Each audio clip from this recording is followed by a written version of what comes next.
Hey, everybody, welcome to Navel Gazing, the Valley Indy podcast, sponsored by ValleyGivesBack.org. I'm Eugene Driscoll, a reporter with the Valley Independent Sentinel. I'd like to take a few minutes to talk about the police shooting on Division Street in Ansonia.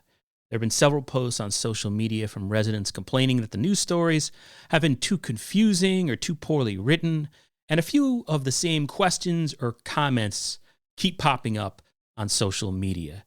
For those of you who aren't aware, a Derby police officer shot and wounded 29-year-old Cornelius McCullough of Derby at about 7 a.m. Monday, April 27th on Division Street near Clifton Avenue in Ansonia.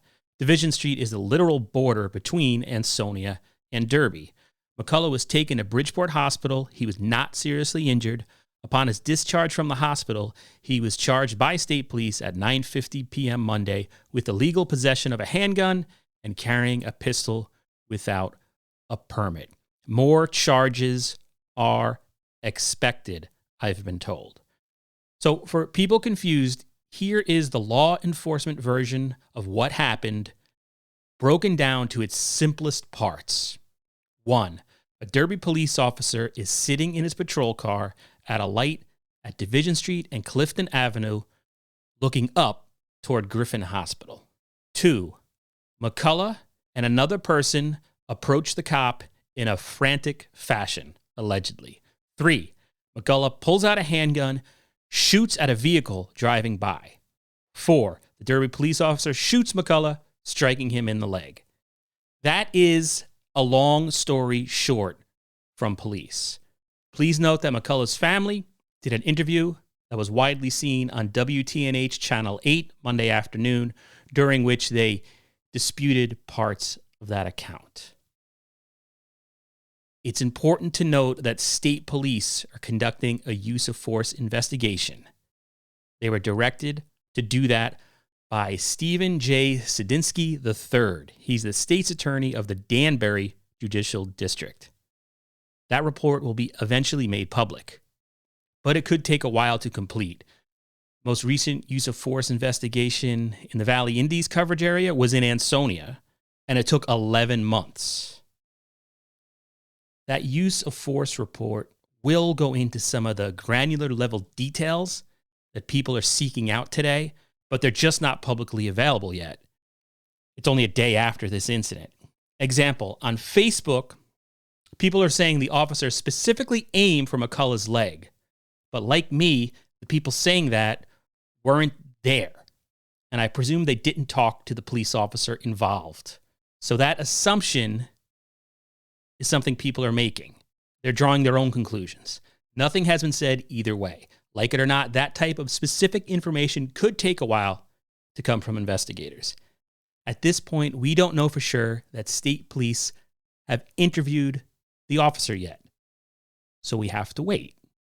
Same for McCullough. All right, so here's a question that kept popping up. Did McCullough and this other person, who was not named or charged at this point, get into the Derby police officer's car? Did they physically get into the cruiser? No, I am told. Again, no, I have been told. They were literally not inside the patrol car. But in the initial emergency radio transmissions from the officer to Derby dispatch, you can clearly hear the officer say, "Get out of my car." But you can also hear within like 15 seconds, the officer report that shots have been fired. I'm speculating slightly here, but it doesn't appear to me that's enough time to get in and out of a car and then start shooting. But again, I have been told that no one got into the police officer's car. Here is, by the way, the audio that we are talking about. Give me 1 second to cue it up. Well, I got two guys. I'm at Persian at Atwater. I got two guys hopping in my car. Get out of my car! Saying they're getting chased by somebody. Roger. Shots fired! Shots fired! Shots fired! Okay, get him out! Okay, so that's the audio there.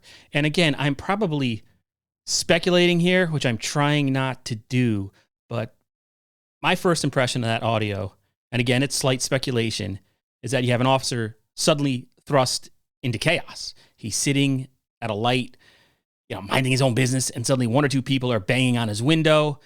He says what comes into his mind. Maybe that's to create some space between himself and the people, and just to figure out, what the heck's going on. At the press conference yesterday, held at about noon outside the Derby Police Department, Chief Gerald Narowski indicated that the officer was out of the car and heading toward the curb with the two gentlemen. Also, by the way, the vehicle that McCullough is accused at shooting at, for what I was told, as of Tuesday morning, the preliminary investigation is leading police to think that vehicle was just wrong place, wrong time.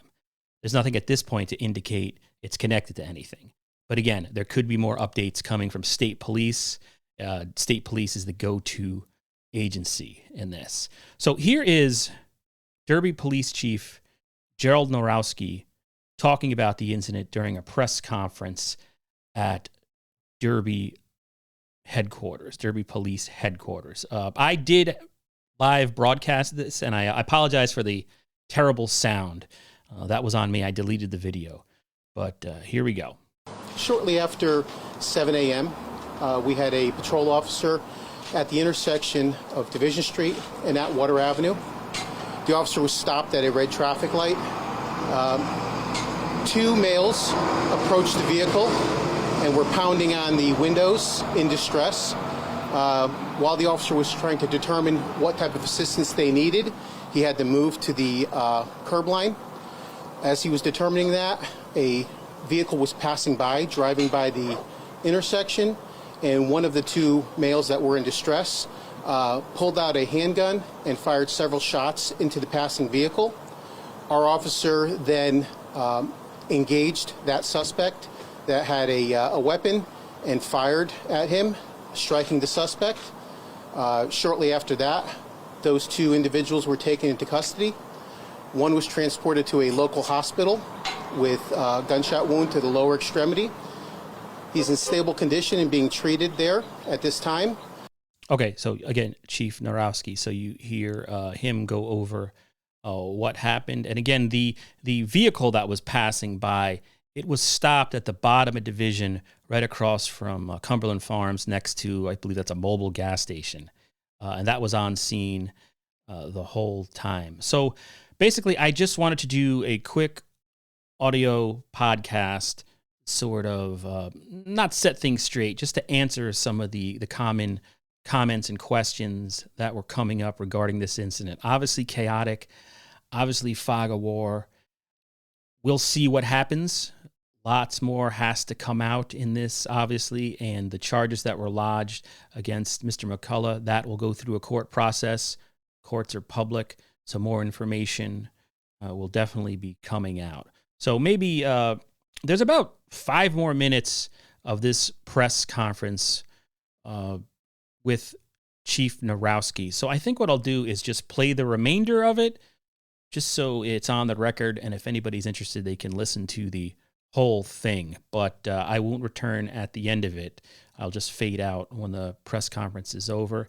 The only other thing I'd like to humbly remind people that if you want to support local news and broadcasts like this, you can donate to the Valley Indy during the Great Give starting 8 a.m.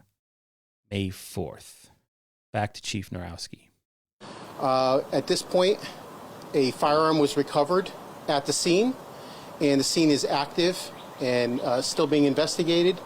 Per our protocols and per the state police major crime is going to be conducting that investigation in the effort of transparency. And all further press releases are going to be coming from the state police at this time. Was anyone hurt in the car that individual shot? At this time, we don't believe so. Do you have that car in your possession, or does the state police chief? The state police is investigating this, but the car remained at the scene. Not the Derby cruiser, the car passing by. Correct. All people and evidence are accounted for at the scene. There's no threat to the community at large. It never was. Can you talk? Can you identify the officer and tell us how long he or she has been on the force? At this point, it's too early in the investigation and it's too fluid. And like I said, because the investigation is being turned over to the state police, I just wanted to put out some preliminary information now for transparency purposes. Do we know what the two people that were in distress, do we know if it was related to the vehicle that came by? Do you know if they were looking for help? It's too early in the investigation. Was the officer alone, or was he with a partner? Officer was alone. Is that standard practice? That is. Do you know the approximate ages of the two people that approached the car? Are they juveniles or? There was one juvenile involved. He is not the one who engaged anybody or carrying a firearm. Which municipality is this under, Derby or Ansonia? So Division Street is literally a dividing line between Derby and Ansonia. We have to travel on each other's roads to get from point A to point B. So it is a Derby officer in Ansonia, right on the town line, being investigated by the Connecticut State Police Major Crime. Do you know where the individuals are from? I do not. Can you explain what exactly you mean by individuals in distress when they were pounding on that car? Two males ran up to the car and were pounding on the windows, asking for help. And it was a very fluid and volatile, fast situation that occurred. And the individual that fired the shot into the passing car was not the juvenile? Correct. Okay. When you say shot in the lower extremity, is that shot in the leg? Leg, yes. In what hospital? I believe Bridgeport. Okay, any update on other than? I do not. And like I said, what we have is preliminary information because we're not the investigating agency. Do you have the race of the individuals involved? I believe they were African Americans. Both the young men. All of them involved except for the officer. Yes. Do you have the race of the officer? White male. Really, and that has no bearing in the matter. You had a African American male shooting at an African American male. Did the officer have a body camera and was it on? No, our agency does not have them. We're in the procurement process right now through the state grant. And what about the dash cam? No dash cams. Are you getting cooperation from the people that were involved in this, you said? At this point in time, like I said, we're not the investigating agency, unfortunately. Chief or Trooper Durellis, can you talk about why there was either a Derby, I assume a Derby officer, at a house that was a couple of houses away from the scene, sort of standing with people at a house? Was someone from that house involved in the incident this morning? So typically with any use of force investigation, officers will arrive on scene and try to gather as much facts and circumstances as it pertains to the investigation. So that's what you saw. The person later arrested, this is Eugene again, was from Atwater Avenue, which is right there where police were, the reporter was asking about. Identify any potential witnesses to gather the facts and circumstances as it pertains to this investigation so that we could be able to provide that information to the state's attorney. At this point, again, Western District Major Crime Squad detectives were requested by our state's attorney to assume the use of force investigation. We'll be coordinating the release of any further information with the state's attorneys. Trooper Durellis, which state's attorney's office was it? So we'll be working with Milford State's Attorney's Office and Danbury State's Attorney's Office for the coordination of release of information. All right. Thank you guys so much for coming out. Again, further information will be released as soon as it's available. Thank you.